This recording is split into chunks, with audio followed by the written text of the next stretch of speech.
আজ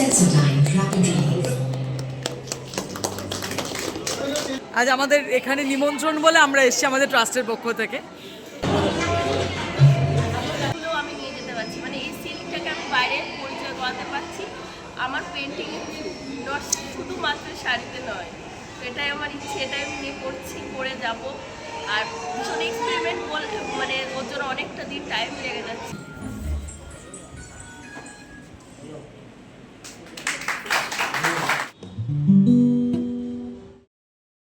আজ শিক্ষক দিবস। আমার তরফ থেকে যত শিক্ষক শিক্ষিকা রয়েছেন, যাদের কাছ থেকে আমি শিশুকাল থেকে শিক্ষা পেয়েছি শুধু নয়, যারা আজ আমার সঙ্গে কাজ করছেন একজন শিক্ষক শিক্ষিকা হিসেবে, সবার জন্য আমার সশ্রদ্ধ প্রণাম এবং আন্তরিক ভালোবাসা। আমাদের যেটা রাসূল স্মৃতি সুরক্ষা ট্রাস্টের অফিস, সেখান থেকে খুব একটা বেশি দূর নয়, কয়েক কিলোমিটারের মধ্যেই পড়ছে সুভাষচন্দ্র বোস সেন্টেনারি কলেজ। যারা আমাদের সঙ্গে দীর্ঘদিন ধরে শুধু মৌসাক্ষরেই যুক্ত নয়, যখন মৌসাক্ষরিত হয়নি তখন থেকে তারা আমাদেরকে ভীষণভাবে হেল্প করেছে। এমনকি ওখানকার যিনি প্রিন্সিপাল শুভমবাবু, তখন তিনি টিআইসি ছিলেন, তখন থেকে তিনি সহযোগিতা করছেন। তো এই মুহূর্তে আমরা সেখানে যাব। আজ একটা এক্সিবিশন হচ্ছে, গতকাল থেকে বা পরশু থেকে সেটা ওপেন হয়ে গেছে, এবং আজ শুভমবাবুর একটি বই রিলিজ আছে। তো দেখি সেই অনুষ্ঠানটা কেমন হচ্ছে, আপনারা সবাই।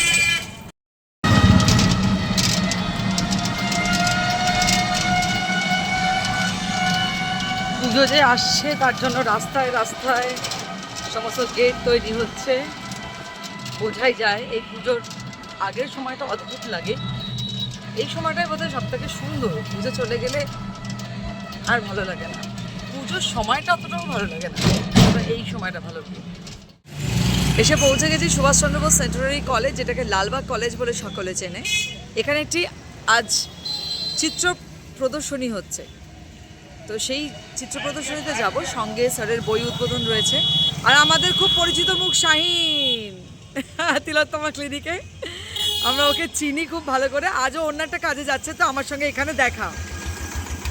তো চলে যাবো সুভাষচন্দ্র বোস সেন্টেনারি কলেজে, আমরা চিত্রকলার প্রদর্শনীটা দেখবো গিয়ে কেমন হচ্ছে। গেছি এক্সিবিশনে সুভাষচন্দ্র বোস সেন্টেনারি কলেজে, অসম্ভব সুন্দর একটা এক্সিবিশন হয়েছে ছবির। আমরা দেখছি, আমরা আস্তে আস্তে পুরো সব জায়গায় যাব। এখানে পেয়ে গেছি আমরা দুজনকে। আচ্ছা, ফারুক একটু ওনার সঙ্গে পরিচয় করে দাও। ও দিয়া রয়, ও এই এক্সিবিশনের কিউরেটর। আচ্ছা আচ্ছা, ওর যে ব্যক্তিগত পরিচয় সেটা আমি বলি, সেটা হচ্ছে যে ও এই শহরেরই একটা মেয়ে, কিন্তু এই শহরের মানুষকে চেনে না। দীর্ঘদিন ধরে আর্টের কাজ করছে এবং ও রীতিমতো আর্ট কলেজের স্টুডেন্ট, কিন্তু দুর্ভাগ্যের বিষয় এই শহরে চেনে না, ওর ইচ্ছাও নেই শহরে কাউকে চেনানো। ওর কাজ শুরুই হচ্ছে দিল্লি থেকে, দিল্লি, লখনৌ, আর ওর মানে বাইরে বাইরে এক্সিবিশন করে। আর ওর মেনলি কাজ হচ্ছে প্রফেসরের ওপর, এবং ওর যেটা স্পেশালিটি মুর্শিদাবাদের প্রাচীন যে স্থাপত্যগুলো আছে তার যে নকশা, ডিজাইন, টেরাকোটা, সেগুলো মুর্শিদাবাদের সিল্কের ওপর সেটা ফুটিয়ে তুলছে পুরোনো আর্টগুলো, এবং সেটাও দেশের বিভিন্ন প্রান্তে নিয়ে যাচ্ছে সেগুলোকে। দারুণ দারুণ দারুণ রিপ্রেজেন্ট করছে। দারুণ দারুণ। আমরা দিয়ার কাছে দেখবো যে দিয়া কিভাবে আমাদের মুর্শিদাবাদের দিয়া তুমি গোটা ভারতবর্ষব্যাপী এবং বাইরেও জ্বালাচ্ছ।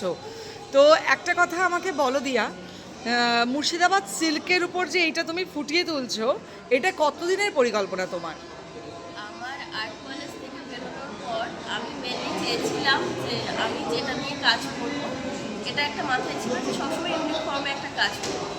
সবাই তো সব কিছু কিনে ডিরেক্টলি রেডি করে, ক্যানভাসটাও আমি বানাই, এটা আমার ইচ্ছে ছিল।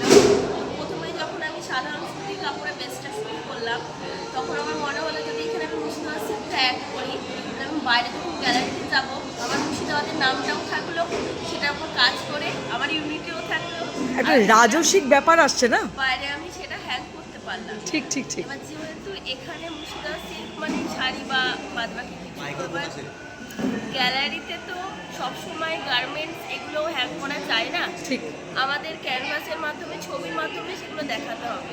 তো আমি সেইগুলো মানে মুর্শিদাবাদ সিল্ক দিয়ে ক্যানভাস বানিয়ে বা কাপড়ের উপর কাজ করে সেটাকে ফ্রেম করে আমি বাইরে এক্সিবিট করি, বাইরে গ্যালারিতে। তাহলে একই সাথে আমার মুর্শিদাবাদ জেলার নামটাও এগিয়ে থাকলো, আমি নামটা পাচ্ছি মুর্শিদাবাদ সিল্ক, একসাথে মুর্শিদাবাদ সিল্কের সাথে যারা জড়িত তাদের কাজগুলো আমি নিয়ে যেতে পারছি, মানে এই সিল্কটাকে আমি বাইরে পরিচয় করাতে পারছি আমার পেন্টিংয়ে শুধুমাত্র শাড়িতে নয়। তো এটাই আমার ইচ্ছে, এটাই আমি নিয়ে করছি, করে যাব। আর ভীষণ এক্সপেরিমেন্ট মানে ওর জন্য অনেকটা দিন টাইম লেগে যাচ্ছে, দেখা যাক কতটা করতে পারি।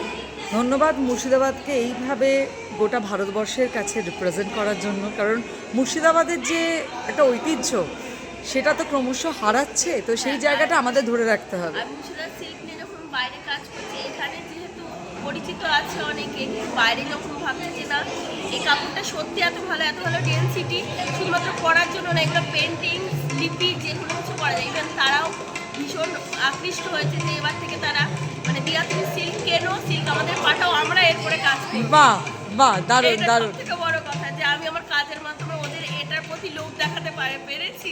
মুর্শিদাবাদ সিল্ক নিতে হবে, আমাদের এখানে সবার একটা মুর্শিদাবাদ সিল্কের প্রতি লোভ আছে। আমার পার্সোনালি ভীষণভাবে বোঝাই যাচ্ছে। একদম তাই, মানে আমি একটু দিয়াকে দেখিয়ে দিচ্ছি পরনে মুর্শিদাবাদ সিল্ক। আমাদের ঐতিহ্য, আমাদের গর্ব। এগিয়ে যাও দিয়া, তোমার আগামী দিনের জন্য শুভেচ্ছা।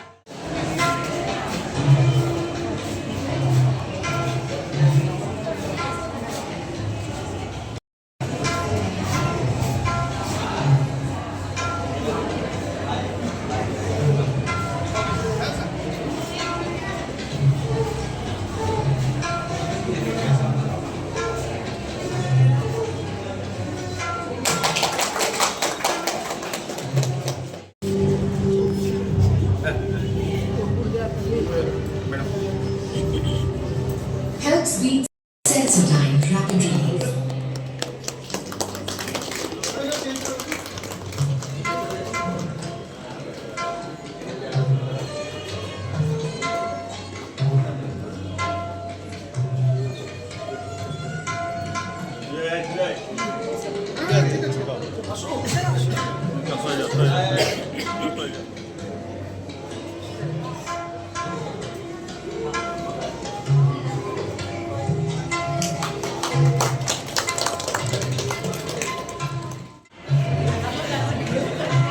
আর 2 মিনিট টাইম হলো।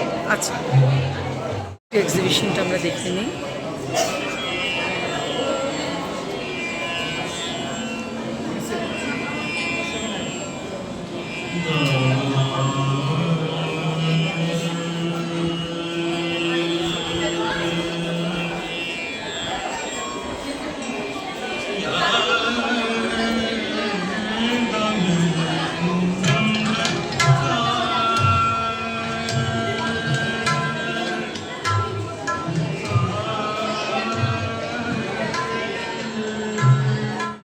এসে গেছে আমাদের ট্রাস্টের একজন সদস্যা, উনি একটু দেরি করেছেন আগে, আর কিছু না, সপ্তপর না, কোনো ব্যাপার না সেটা।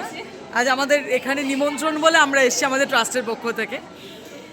তো খুব সুন্দর একটা এক্সিবিশন আমরা দেখছি, আমরা ওই দিকটা চলো দেখে নিই কী হয়ে আছে। একটা ছবিগুলো একটু দেখে নিচ্ছি, কি অদ্ভুত সুন্দর কাজ।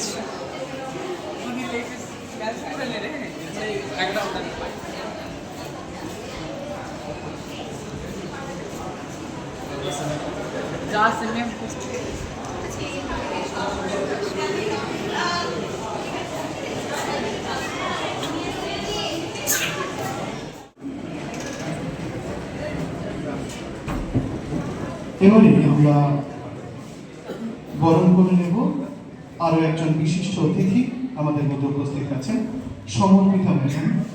আমরা সমর্পিতা ম্যাডামকে বরণ করে নেব এবং বরণ করে নেবে আমাদের এনএসএস এর ভলেন্টিয়ার যারা রয়েছে তারা। আমি মঞ্চে ডেকে নিচ্ছি আমাদের এনএসএস ভলেন্টিয়ারদের, তারা বরণ করে নিচ্ছে সমর্পিতা ম্যাডামকে।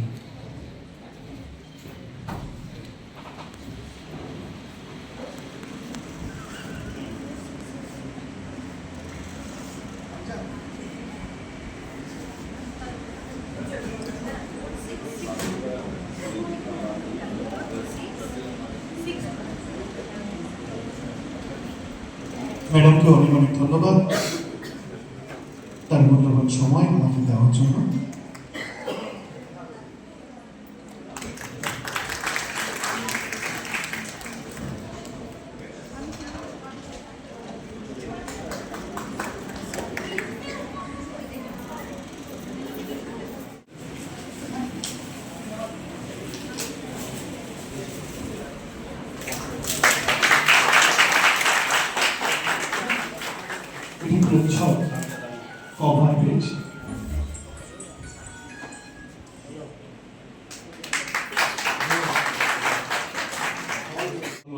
সংস্কৃতিকে তুলে ধরলেন, একজন বাঙালি।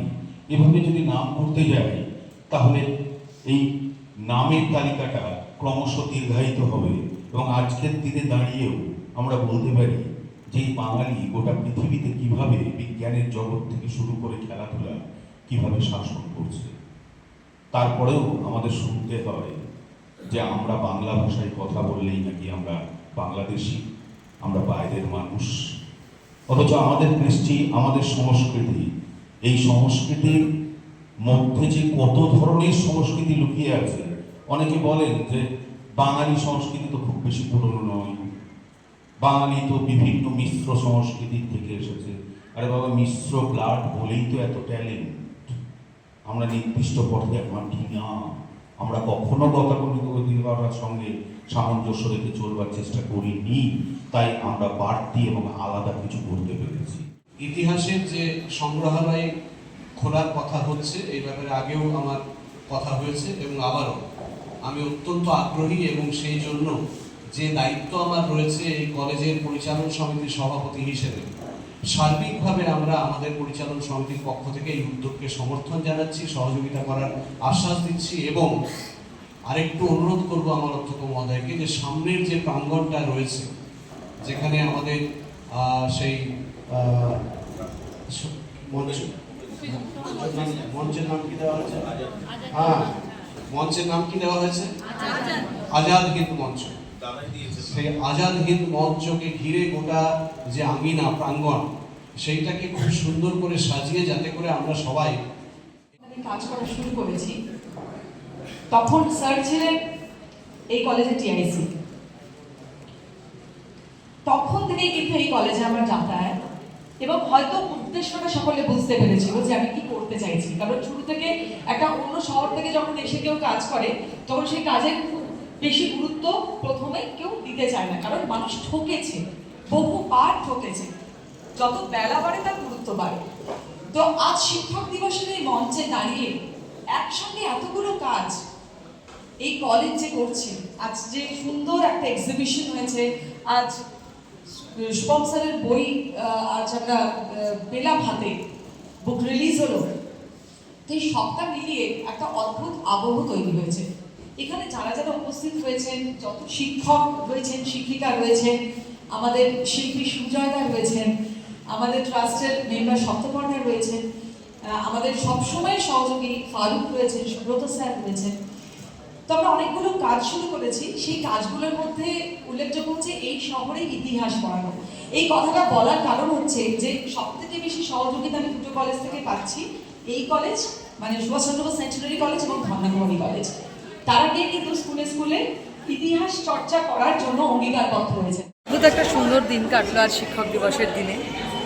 আমার ট্রাস্ট বডির সব মেম্বারদের সঙ্গে সুভাষচন্দ্র বোস সেন্টিনারি কলেজে একটা ভীষণ সুন্দর পরিবেশ, বিশেষ করে এই এক্সিবিশনটা তো মনোমুগ্ধকর। তারপর স্যারের বই, আজ শিক্ষক দিবসের দিন একটা বই উপহার পাওয়া তো বিরাট ব্যাপার।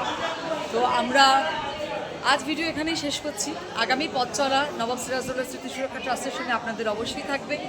সমস্ত আপডেট নিয়ে আমরা আসবো।